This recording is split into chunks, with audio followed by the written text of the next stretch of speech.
it's just all experimental, this one. We'll Yeah. just We're flipping the script. We're trying new things. welcome everyone to Aisle 666, your one-stop shop for the internet's most topical, hot off the presses, unknown to me conspiracy theory. Flappiest, featheriest, That too. unreal. I'm one of your hosts, Molly LeGros, and with me as always is Host number 2, Haley Clunenlisi Monero.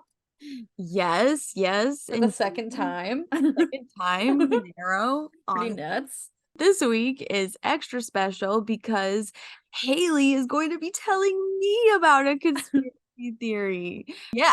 I'll say I found one that you didn't know when you were like reading before when we came up with the concept of the show. You're like, do you know this one?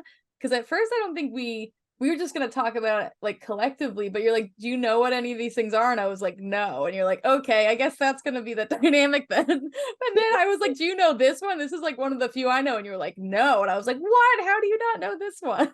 Yeah, so Haley has banned me from looking any further into it on the internet. If I see anything related to birds, I scroll past. You go, I can't know about those. I gotta go in blind. I'm legally obligated to not know about those. But no, it ended up being so interesting because I had periphery knowledge about it, but there's so much shit that I was like, Jesus Christ. So I spent a long time looking into it, and it was very interesting. So this week's conspiracy theory, I don't think we ever just plainly said it. It's the theory that birds are not real and they are, I guess, robots for the government and surveillance pieces. And yeah, so birds aren't real. Here we go. I think when I first heard about it, I was taking my little COVID walks around Worcester because that's what I would do. I would just walk around outside and listen to music. And there was just a sticker on a trash can on the common that said birds aren't real, and I was like, oh, okay, whatever. I was like, some insane person probably believes that. You're like, what a sick band name. Yeah, exactly. Yeah, I was like, is that a punk band? Is that a theory? Is that someone's company? Is that someone's art house company? I was like, I don't know. I was gonna show you a video that explains the theory from 1987. I found it online. This goes back to 1987. I did not know It that. goes further than that. But what if I told you that something far greater was at play in this very moment? A saga of government corruption so entrenched in our society that to expose it would make Watergate a mere footnote in the pages of history. I know this is horrifying, but please remember, stay calm. It is estimated that by 2001, 90% of the birds that we see in the sky will actually be surveillance robots. We must act now to prevent this from going any further. Join us, and together we can make 1987 the year that we take back our freedom. But what's the plan? So yeah, basically, that's an older ad talking about the theory to get people on the side of them. But yeah, so basically they think between 1959 and 1971, they think they were exterminated. They exterminated all the birds and they were replaced with fly drones. Can I quickly recap the video I just saw? Yes. So, oh, right, because it's an audio format. You're describe what you saw. I just because it was incredible. It started off with the resignation of President Richard Nixon. And then it cut and everyone was like, well, we all remember where we were when that happened. And then of course, President Nixon resigned in the wake of the Watergate scandal. Yeah, we're swinging big here because the advocate for birds are not real says that this controversy is gonna just leave Watergate in the dust. You'll never hear about Watergate again. You'll never even put the word gate on any other just slap it onto a conspiracy theory. You'll never do that again. Yeah, this pales in comparison to what I'm about to say. In 1987, they're gonna what are they don't even tell you what they're gonna do. They're just they're gonna make people aware. They're gonna stop it. They're just like, hey guys, these birds, they're robots in the sky. Apparently, because we're well past 2001, apparently 90% of flying creatures. Yeah, it's probably like 100+%. Yeah, now. So yeah, so how did you feel about that? I that was I felt mobilized, motivated. You're like concerned now that I know what to be concerned about. Yeah, they showed a diagram with like the inside of a bird's wing, which what they imagine to be like animatronic, you know. Right.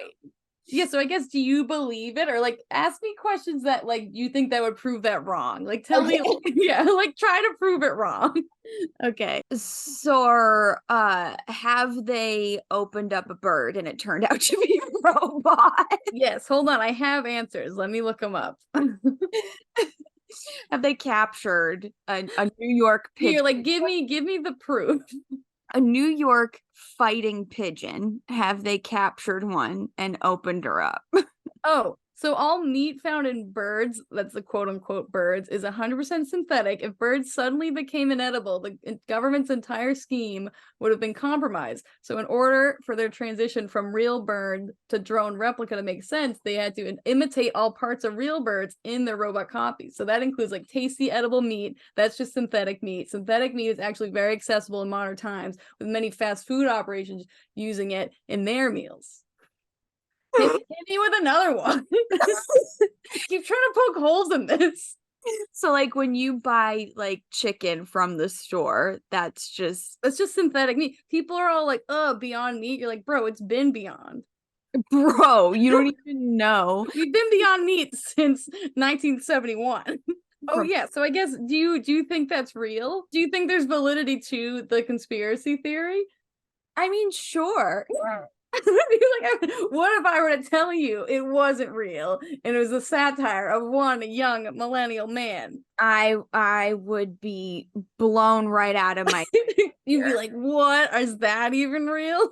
Is that, listen, you know me, I'll hear anything out once. Yeah, you're like, just tell me what's going on. So that is the case.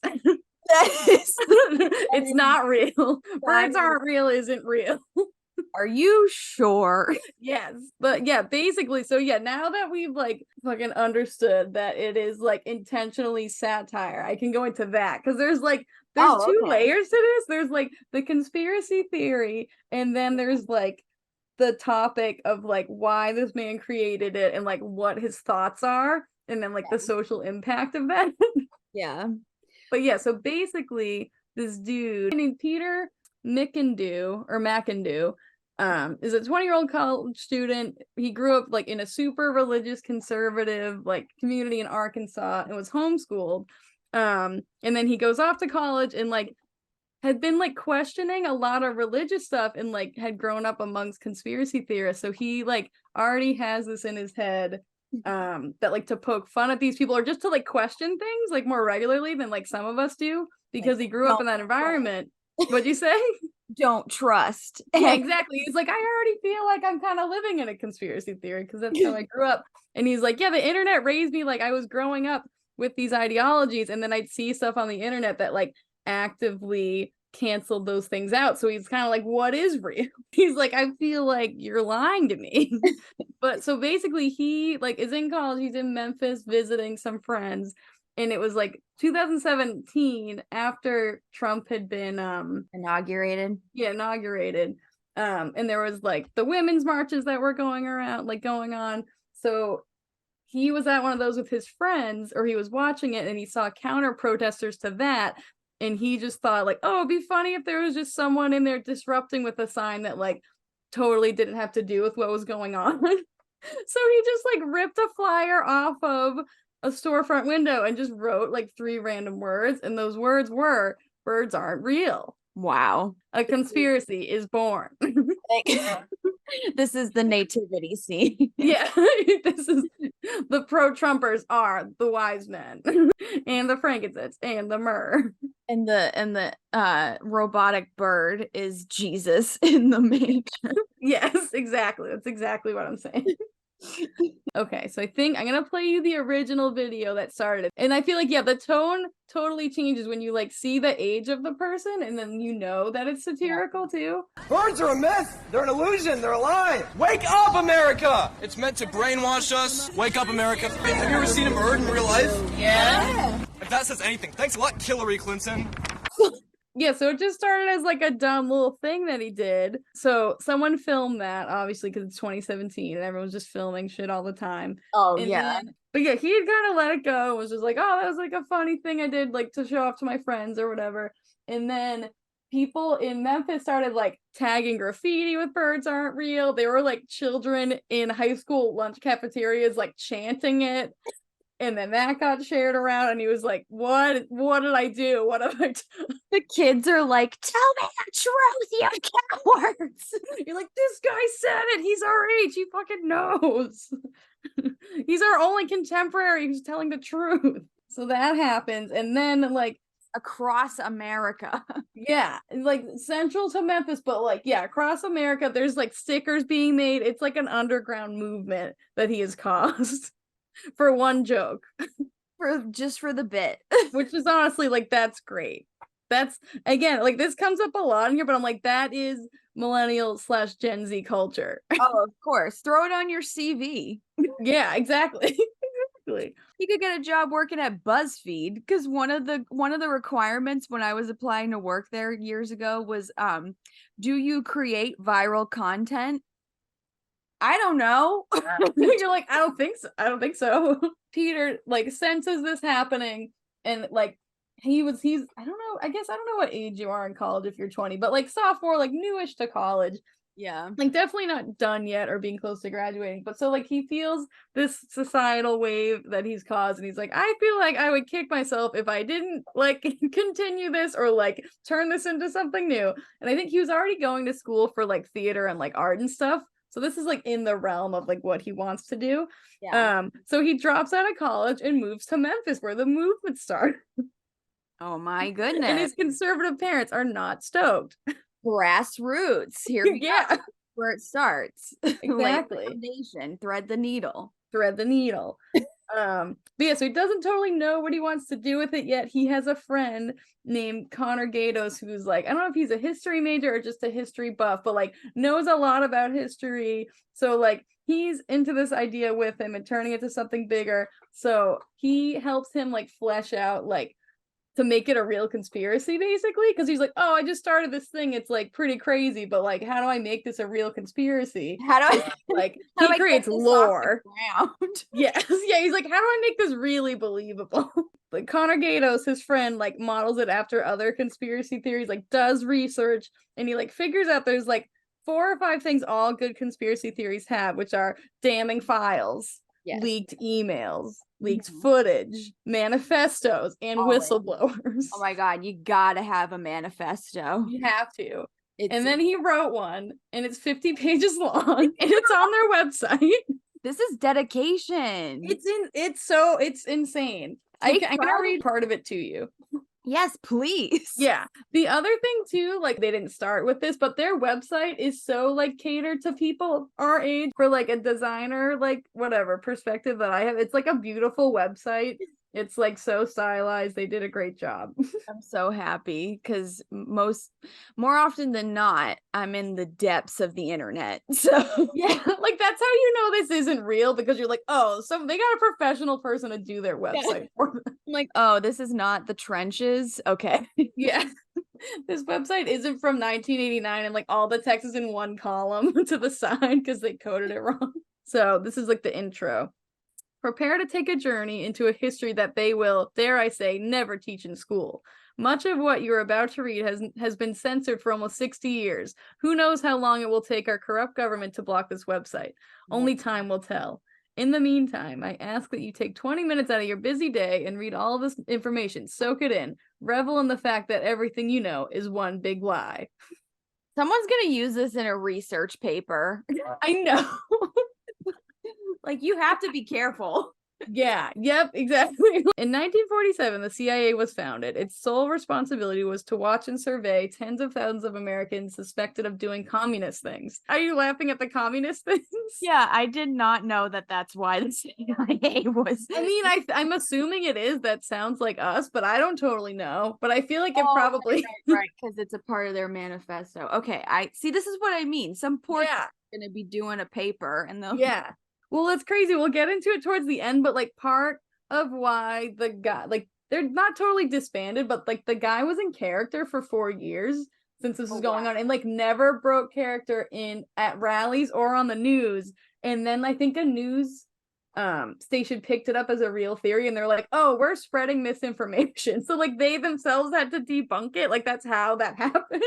They're like, well, we are Fox News. Yeah, they were like, "Oh, It is we've the gone too far." manifestos. Yeah. You got a manifesto? I want to hear it.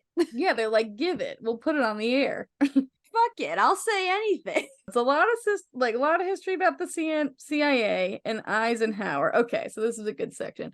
Okay, so the current head of the CIA in 1953, Alan Dulles, was made the first civilian director of the CIA and made it his mission to ramp up the surveillance program, hiding cameras in thousands of locations and ordering his staff to plant them in areas that would be impossible to detect.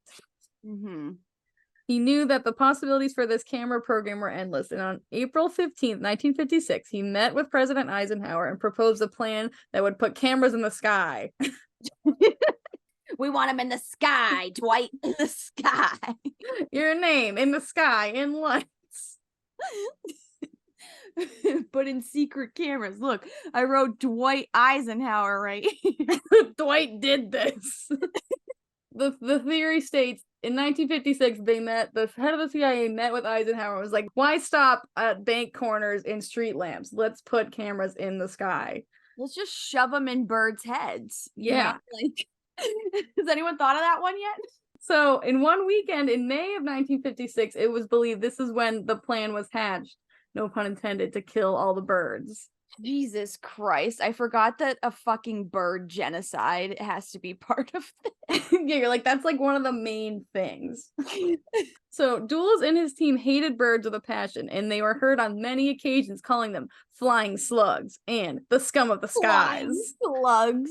Look at that fucking slug over there. Look at that slug with wings.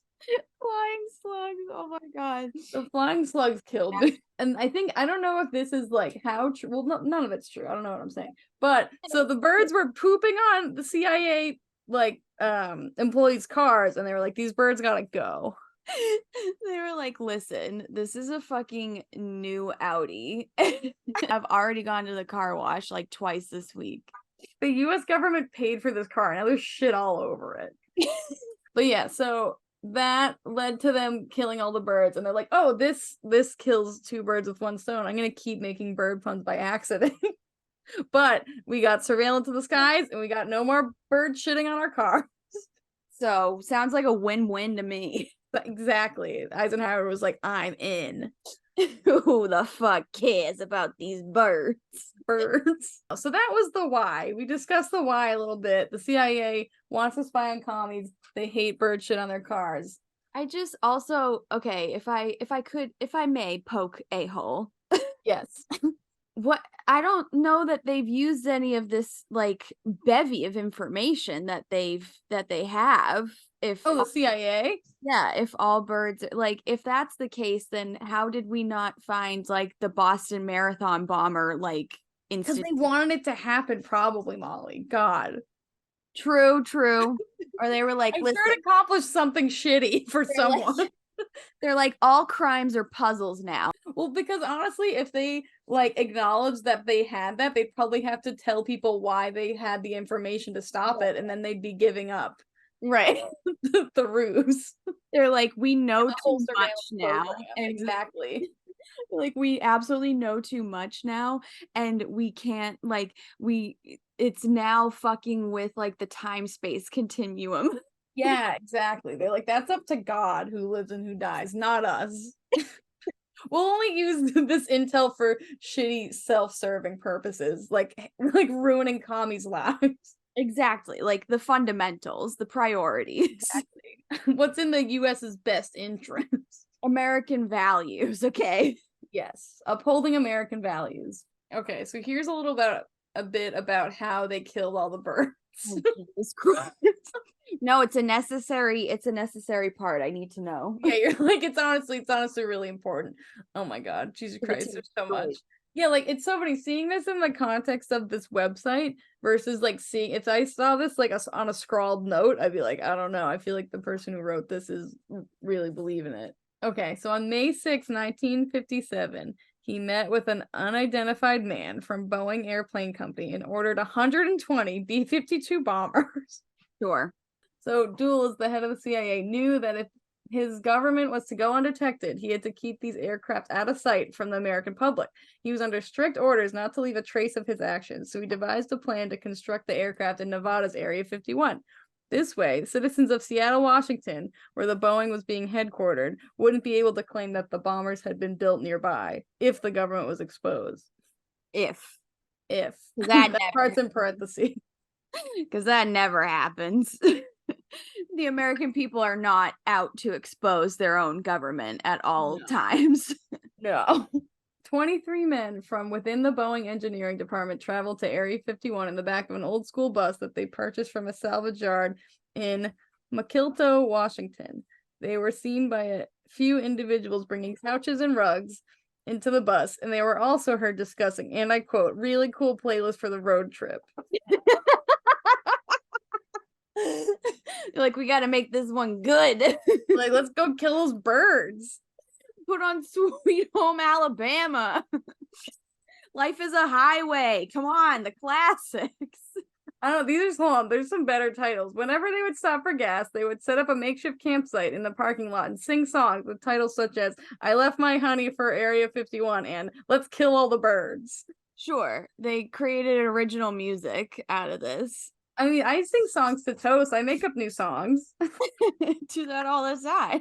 I'm like, oh, I take a song, this is like a riff on this, but with the dog's name in it. And then they also strictly listen to Flock of Seagulls albums. Yes. So yeah, they're singing songs, they're killing the birds, they're attracting some attention. And then the locals time. They're basically outing themselves before they've even killed a bird. Yeah, they shot some emergency flares totally undetected. They attracted a lot of attention, and the locals of a town in Idaho claimed that the men would reveal intimate details of what they were doing. Clearly, they were complete idiots, but their idiocy is one of the hardest pieces of evidence on how the government killed the birds. So, bless these men. Bless this mess. Bless this mess. So, finally, when they make it to Area 51, the remaining engineers were tasked with designing a new version of a B-52, a B-52B. The B stands for bird or barrack. So this is like they're retrofitting a B-52 to kill birds. That's how much energy they're putting into this project. So so they're not supposing that the birds were, mass poisoned or anything. They were bombed. I don't know. It seems I feel like mass poisoning is maybe they're using gas, they're gonna drop gas from the plane. I'm pretty sure. Okay. They're like, we need to blow these things out of the frickin' sky. Yeah. But how do we do so? How do we have a sick explosion without the American people noticing? You're like, we can't take all these birds out in one foul swoop. That would be too noticeable.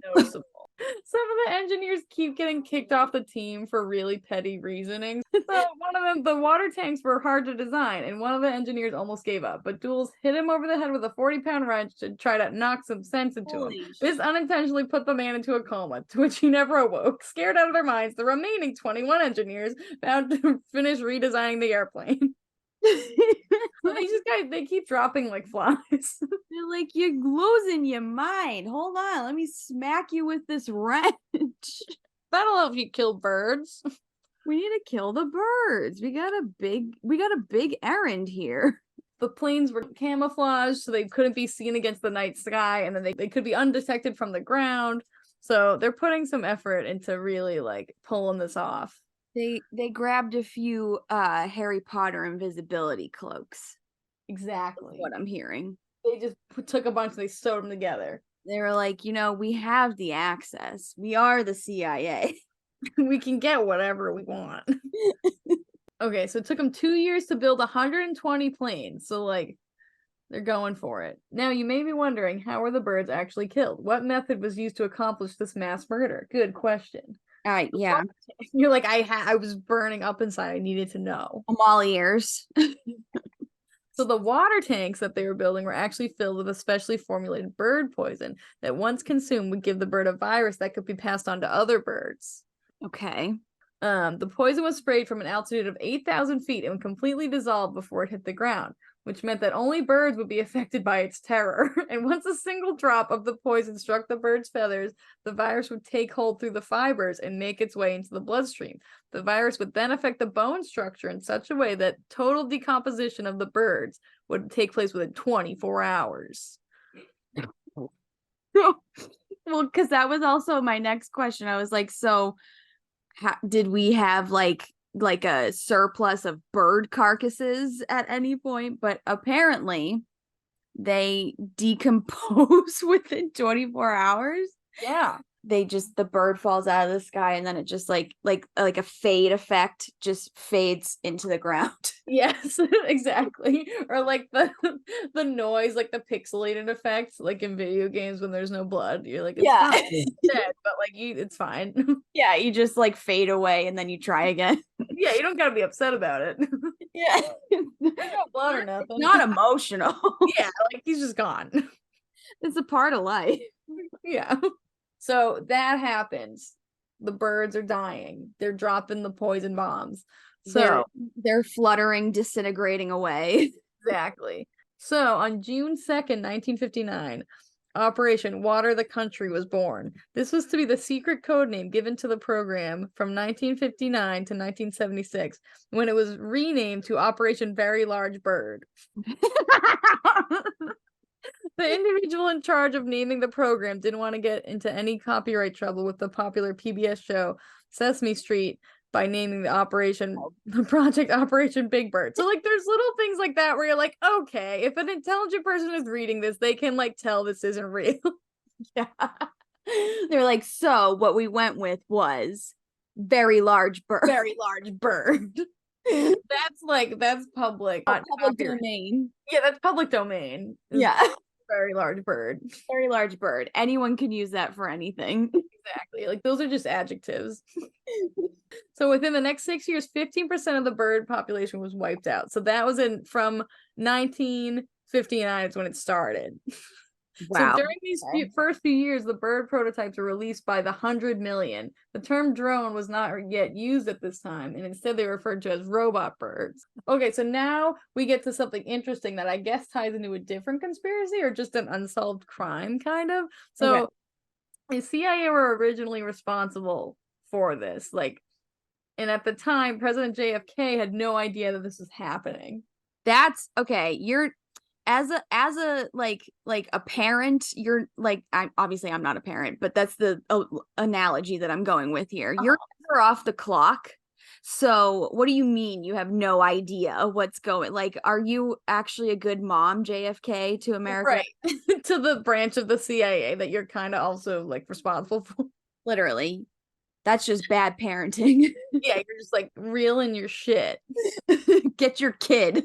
So the president was unaware this was going on until October 3rd, 1963, when a top CIA official was overheard speaking about the operation over a tapped phone. JFK was the president at this time and had tapped the phone of Alvin B. Cleaver, the internal communications director of the CIA. Kennedy believed that Cleaver was stealing his ham sandwich from the White House kitchen and vowed to speaking about it over the phone. He's like, I go into the kitchen every day. I put my sandwich in there. The bag clearly says John Fitzgerald Kennedy on it. I stopped with the abbreviation because Jason Frank Kimball thought that it was his, and we had that whole ha ha ha in the break room, whatever. I do this every day and it is gone, and someone has to give me a ham sandwich. He's like, I'm done. I can't get any more clear with this. It's mine. Please don't eat it. For the love of God. So he had just tapped the phone. Sandwich is the only thing keeping me going. So yeah, he had just tapped the phone so he could see if like this man had been stealing his ham sandwich, and then he overhears the conspiracy of the century. Ay, ay, ay. What, that he's gonna be killed soon? Because we're in 1960. No, about the birds. Instead, he hears a highly sensitive conversation Cleaver was having with Dulles, who's the head of the CIA, who came up with the whole bird thing. So in it, Cleaver said, "Yeah, Alan, I've stolen John's lunch again. Haha, he doesn't even know. I'm going to keep stealing it until he launches a full investigation. Then I'm going to plant a hidden camera and catch his reaction as I dump all the stolen sandwiches on his desk one at a time. I'm going to call it the..." Sorry. I'm going to call it the new show. You've been cleavered. You've been fucking cleavered, bitch. I'm cleaved. That cleaved my sides. That side cleaving comedy. So he says that to Dulles. Dulles responds, "Haha, Alvin, that's going to be so funny. We'll have to play that clip at the White House Correspondents' Dinner. By the way, how's the bird slaughter going? How many birds have we killed so far?" JFK's got like huge headphones and he's like, wait, bird slaughter? Like, you've been stealing all my sandwiches? That's what I fucking thought. Wait, hold up. What the fuck? Bird slaughter? So we've killed about 220 million so far. And the best thing is the robot birds we released in their place have done such a good job that no one even suspects a thing. So they think they have just done it under JFK's nose, dog. But JFK's a fucking hero. So he hears this conversation and then he immediately calls into the Oval Office and demanded to know what they were discussing and confronted them. He wasn't in the Oval Office? They're like, lock him out again. He can't get in. Oh, I read that wrong. Hold on. He heard this conversation over the tap phone and called the men into the Oval Office. Oh. I think it's funnier if they locked him out of if a running bit during JFK's presidency was that they kept locking him out of the Oval Office. And he's like, you guys did it again. He's like, cool, I'm not upset about it. Good joke. Guys, I have to get some work done. It's like kind of the president. Okay, so JFK calls in the Oval Office and demands to know what they were talking about in more detail. They confess what was taking place, and he told them to stop the operation at once or he would fire them. They both explained to Kennedy why the birds needed to be exterminated and asked him if they could show Kennedy a prototype of one of their birds before he made any decisions on whether to end the operation. They were like, "Can I make you some chicken for dinner tonight?" Will that change your mind? So JFK knows this is happening now and in good conscience can't let it go on. Right. So he was killed. That's why they had to take him out, Molly. So Lee Harvey Oswald was an agent in The Birds Aren't Real? Yes, every other president has been fine and complacent in this, except Kennedy, and that's why he got killed. That's the first thing they tell them after they're inaugurated. They're like, all right, so the Oval Office is over there, and I'm sure you're going to be moving shit in all day long. Also, how do you feel about birds? Do you hate them? Because they shit on your car. Because, like, we've been killing them. Like, there's no birds. Is that cool? And everyone's like, oh, I really, yeah, I guess that's fine. Like, I mean, what happens if I say no? And he wasn't killed by a shooter from a grassy knoll. He was killed by... Wait, hold on. I might be making this up. There's a thing called the Turkey X500, and at first I was like, wait, did they kill Kennedy with a bird drone? But I don't know if that's what this is saying or not. They killed him with the NYC 5000, which is a urine-soaked pigeon with a shotgun inside it. So he wasn't killed by a drone, and they're not saying the events are correlated, but I am, is what the website says exactly. I'm not saying they're correlated, but I am. I'm not saying they're related, but like one caused the other, you know? Yeah, there is causation. But yeah, so that's like, I think, a majority of the fun and important parts of the manifesto. That was great. Yeah, so there's more. It's 50 pages long. I won't read all of it to you. But yeah, it just basically like really fleshes out up into the 70s what's going on. There's also an FAQ page, which is what I was having you do when I was like, ask me a question. Oh, okay. Tell me how they're not real. What are the frequently asked questions? Did I ask some of them? Try to ask another one. Okay. Well, I mean, I don't think this would be on there, but it made me kind of pose another theory in my head that like let's say, you know, they did put whatever they put into the water. If they did that around the time of like the 50s, whatever, that would account for why adult Republicans are so fucking whacked today. You're like, maybe it works on them. I don't know. Maybe we're seeing side effects that we were not originally intended. It could be part bird. I don't know. Because I feel like that's also a very like American trope where they're like, we're gonna do this shit unilaterally and it shouldn't affect anyone but this thing. And it very much does affect way more other things than the thing that they are trying to target. Yeah, they're like, oh, what do you mean? It affected more than that one type of living creature I was going after? The poison?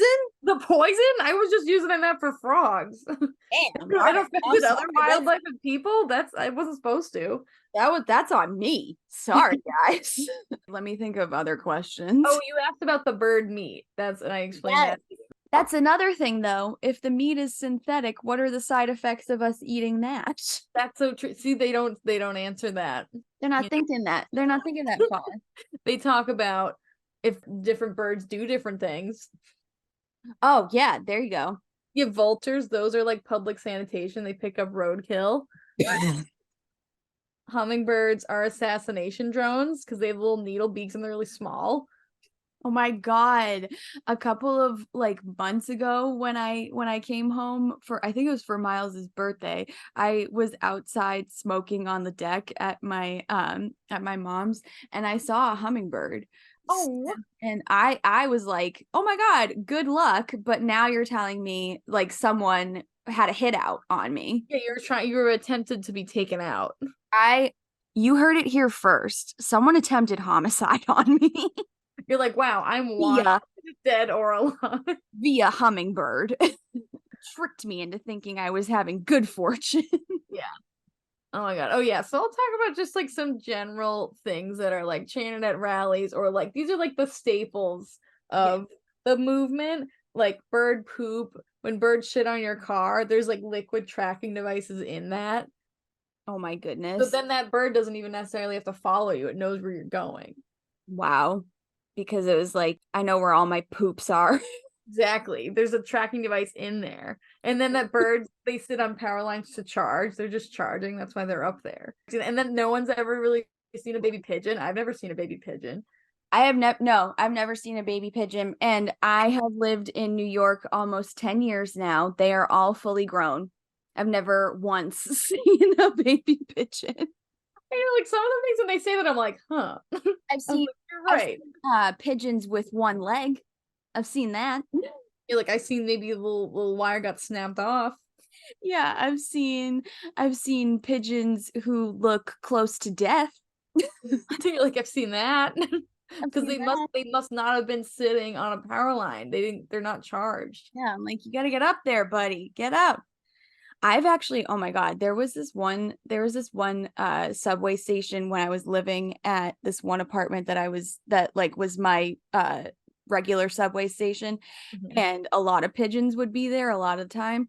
And there was one day that I was fully watching, like, I think this one pigeon was being like ostracized socially from the group because like so there's like a whole group and there's this one pigeon who like keeps trying to get in, and then this one pigeon like just like keeps like rushing at him or them and like pushing them out of the group and everything. And I was just like, this is like, I'm like witnessing a Real Housewives fight right now. Bullying. He was getting bird bullied. Literally. So that actually is another one of my questions, is that not all birds are in like areas populated by humans. Like, are they just keeping up with all of the bird drama in the wild? They're just surveilling the wilderness is what you're saying.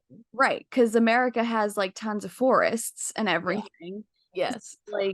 So like, are they just like, I feel like they know way more about bird like socialites and they're spying on other creatures and like high society and like dynamics yeah of the bird kingdom. Like it's their own Sims game, you know, especially if they're all robots.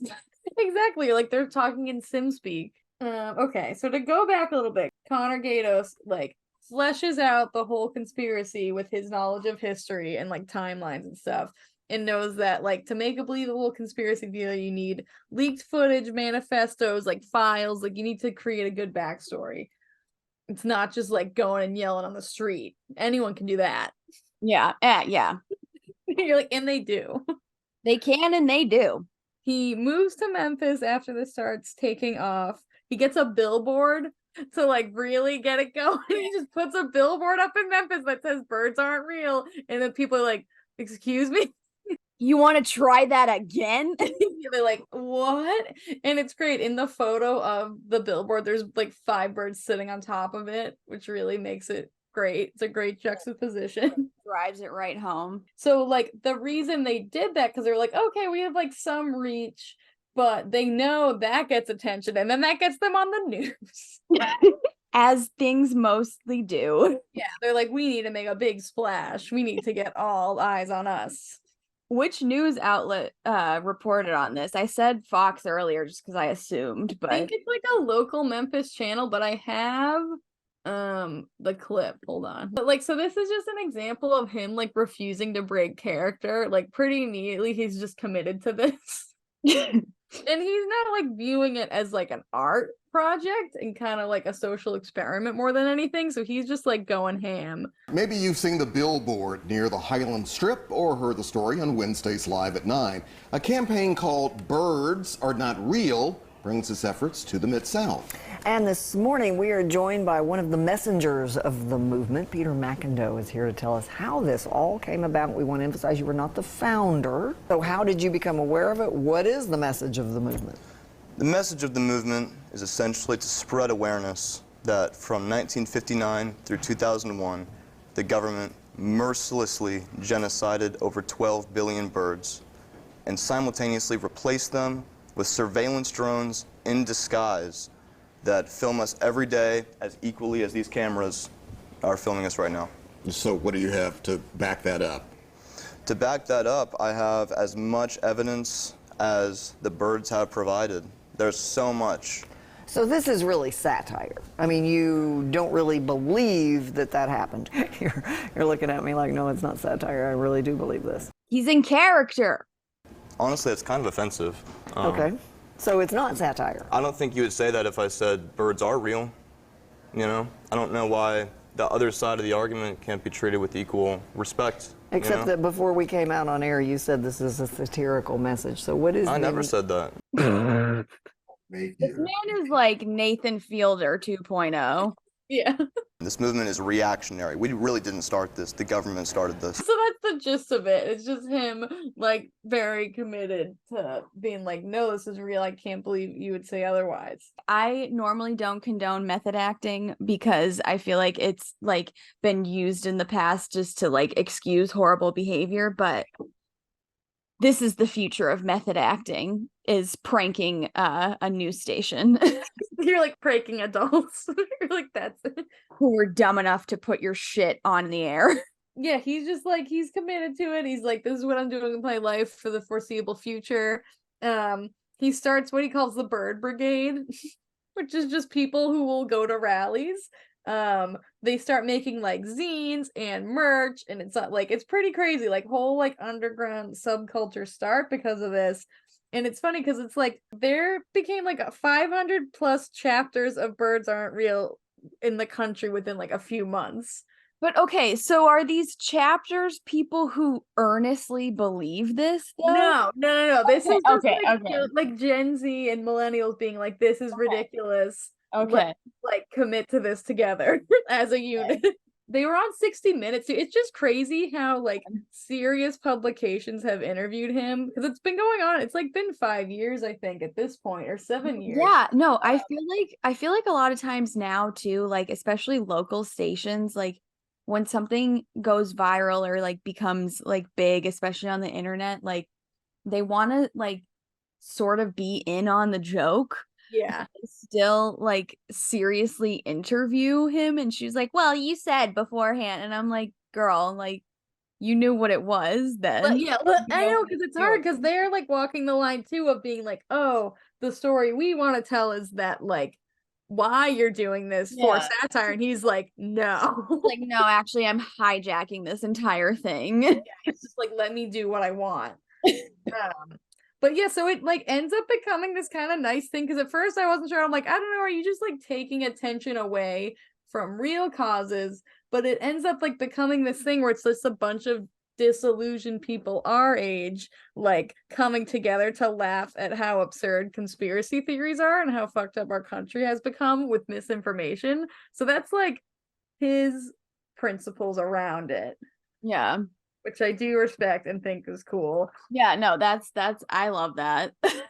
Yeah, they get a van. I'll show you a picture of the van. So like this takes off locally where he is in like the Mid-South in Memphis. So then he's like, oh, I want to go around the country and do this and meet all the different chapters of the Bird Brigade. So he and his friends just get a van and like really trick it out so it looks very on the nose for conspiracy theorists. And then they just drive around the country like meeting other people in rallies and like talking to people and bonding and like just starting rallies with signs like he did in the first place. And they have taglines. The taglines are great. One of them is if it flies, it spies. And then another one is bird watching goes both ways. I thought that was a great one. At one point they get 500 people to march around the Twitter headquarters because of their logo. They get on NBC, they get on 60 Minutes. There's an Audubon Society article about them.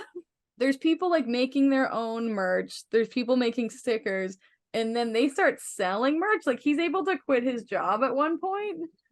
Oh wow, no, that's like this is Oh. the best cheating the system I've ever seen. The Audubon Society article made a good point where they were like, oh, it's like they address that it's a fake conspiracy, but then they make the point that it's like a conspiracy to make this man money.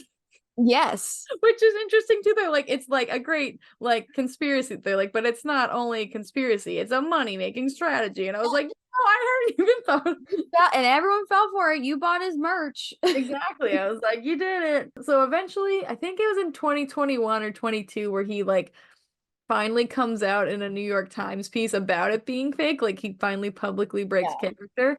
Yeah. But he did an interview with Vice where he kind of breaks character, but then he goes back and has a video of a man who's a deep fake expert saying that that wasn't real. Oh my god.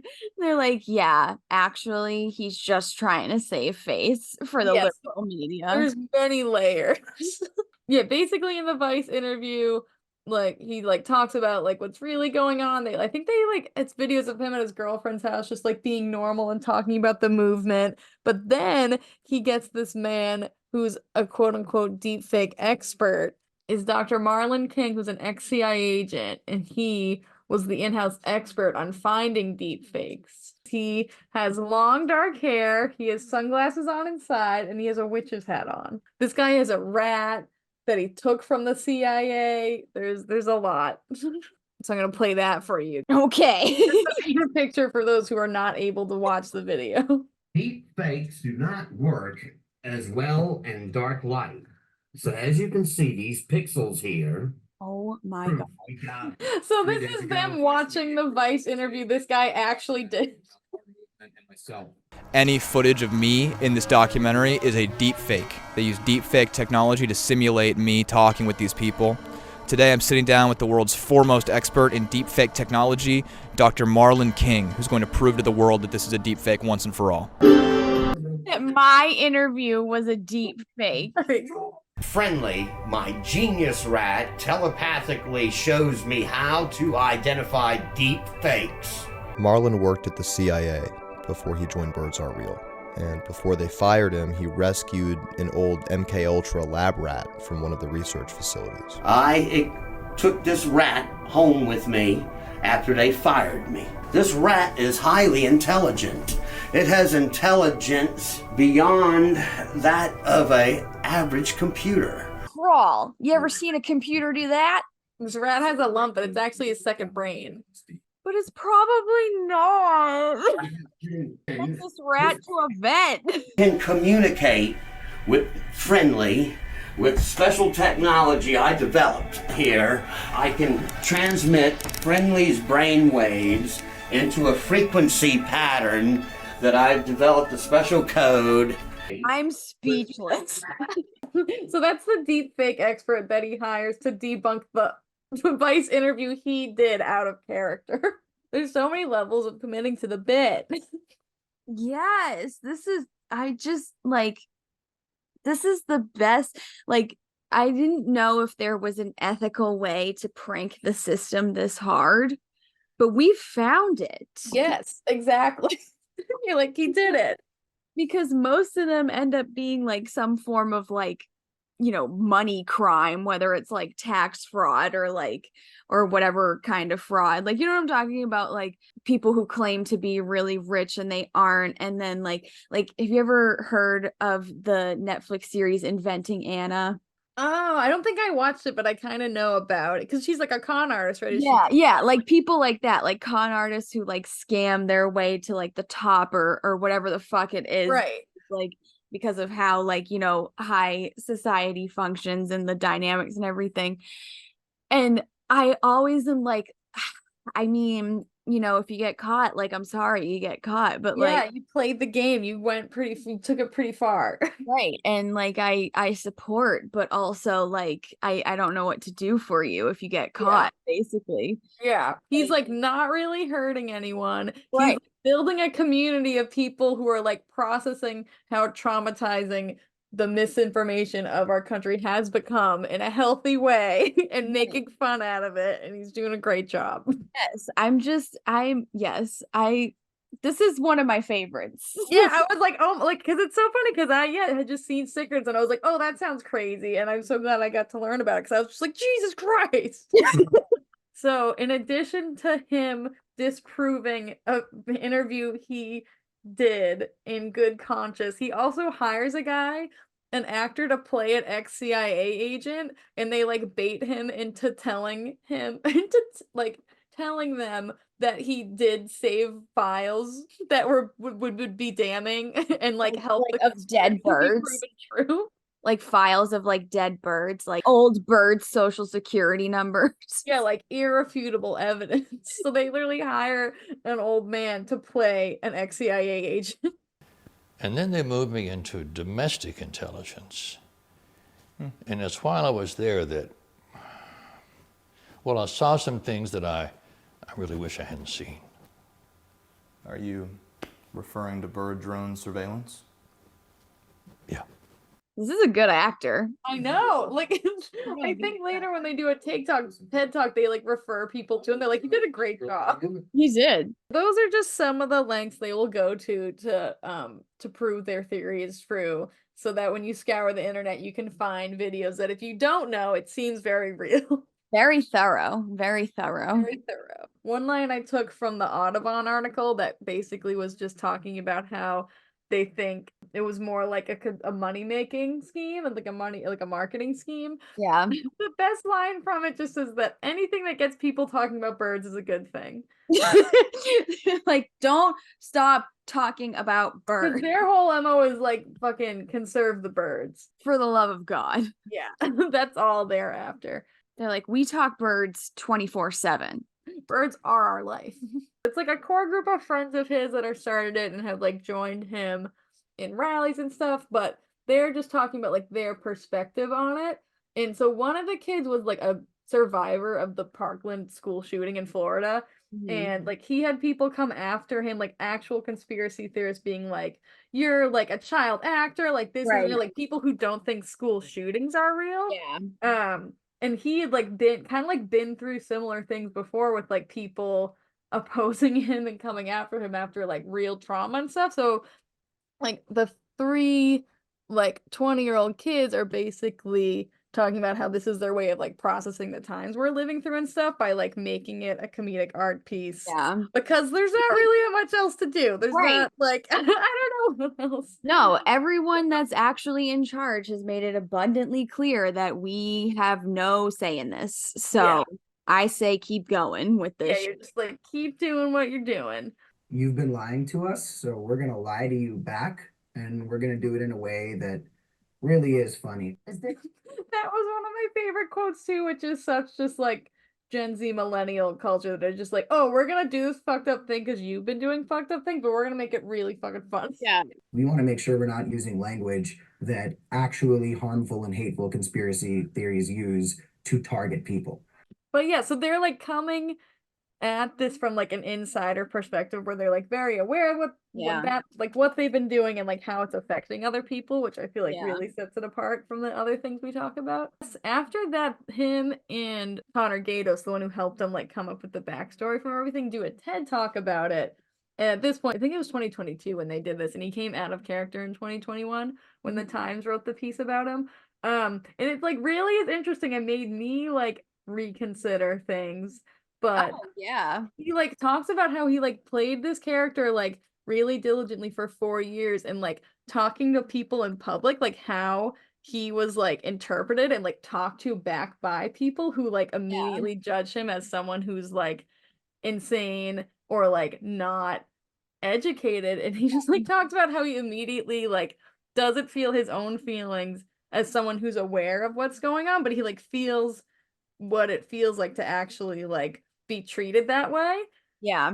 But yeah, so basically like throughout the TED talk, the end is like how he comes to the conclusion that like what it feels like to live on the fringe of society and like how it feels to be othered, and that like instead of like educating someone who has different beliefs than you're just like pushing them away. And then like all these conspiracy theories just become like havens for people who feel that way, because like people who are perceived to be like more educated or more like liberal or more whatever, like just like pushing them into the arms of people who like take advantage of them. And I was like, Jesus Christ, I didn't even think of that. I was like, you're so mature and you're like 22 years old.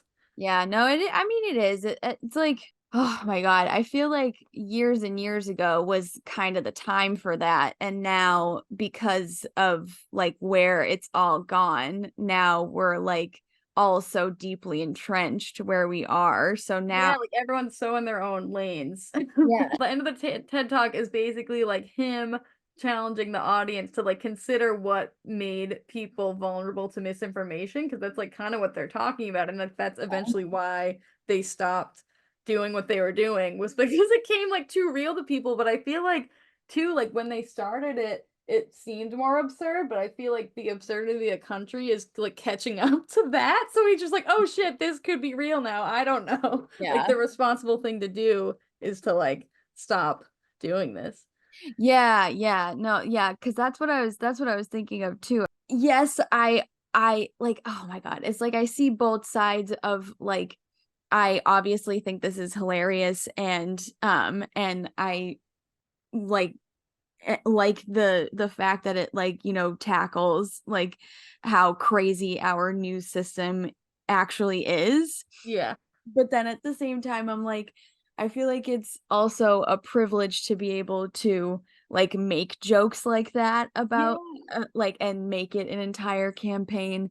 And then I don't know, you know what I mean? Like it is a privilege that like you're able to make an entire comedic campaign like this and keep going with it, and also drop it just as easily. Yeah, well, because that's how I felt about it at first too, because I was like, I don't know about like the morality that's like for that reason, and I feel like I appreciate it more because of like the reasoning behind it, and like like, you know what I mean? Like, because at first I was like, I don't know, and then I'm like, okay, I get, And the fact also that it's more grounded in that makes me feel better about it. Yeah, same. Because when the more that you were showing me, I was like, no, I think it's coming more from a place of like actually knowing just what's going on in the country, and responding to it in an absurd way. That was my only thing, was like, okay, so people who like are a part of this, like, do they know? Are they in on it? Yeah, like the line becomes very blurred. The morality that becomes questionable, which I feel like is like why they stopped, which I feel like is like a good, like that's in the pro column of them. That they at some point were like, all right, we did this. Yeah, we gotta call it. We've gotta call it. I think too, like some of the people who were like involved in starting it were like having like moving or like starting new jobs, and they were just like, okay, we were like in our early 20s. Like, we have time for this. Your early 20s, the time Yeah. to find yourself and start a viral comedic campaign about birds not being real because your government and news dissemination systems are insane. You're like, and why not? And why not? Make a little money off of it. Exactly. Like, do what you gotta do. Get some publicity. And then part of me is like, respect. Like, you went for it. Like, that's almost as respectable as like going to LA and moving to act. Like, because you're still like having to like put yourself out there and like work really hard to do that. For sure. You can't underestimate how gullible people are, but then you like know people are lying about shit. So yeah, it's a catch-22. It's rough out here. At some point too, like, yeah, it's like people are gullible, but like that I don't think falls on the morality of this. No, yeah. yeah. You being a fully grown adult and that gullible, I think that's a person. That's on you. That's the moral of this podcast. That's the takeaway. Yeah. But then it becomes hard because you have a fully formed website. Yeah, that's that has lore. That's what I'm saying. Like, this is gonna end up in some kid's research paper one day. I know. And hopefully the teacher will be some sort of millennial who's looked into this before and is like, hey, you did a great job with this research. However, I gotta break this to you. Yeah, you're like, it ain't real. Thank you everyone for joining us this week. I loved this. I had to be really close to the mic for that. I loved it. I had a really fun time. This one is now one of my favorites that we've done. So yeah, we'll see you next time. And again, thank you for joining us. Yeah, thanks for letting me learn you on some not real birds. Hell yeah. Hell yeah, brother. Before we go, we do want to clarify that we are in no way encouraging being what people refer to as apolitical. Sure, it's fun to make fun of and laugh at a government that has disillusioned many of us so horribly, but that does not mean that we say to give up and make it all a joke either, because being able to do that and detach from what happens daily in this country and abroad is a privilege in and of itself. Haley and I both consider ourselves allies and activists to many different social justice causes, and our key takeaway from this particular theory was that this group of friends was able to create their own form of protest against the plague of misinformation nowadays through a comedic lens. In fact, some of the Birds Aren't Real rallies were used to disrupt things like pro-life rallies. So the point here is that while this was funny and irreverent, it most certainly was not careless or inconsiderate of the issues that the country faces at large, especially considering the founder of the movement eventually responsibly decided to break character. We just wanted to make that clear, because we have a very important election coming up this year where the candidates are probably going to be the same as they were in 2020. And who's looking forward to that? No one? Yeah, me either. Anyway, thanks again for listening this week, and do not forget to vote when the time comes. The Illuminati will be destroyed!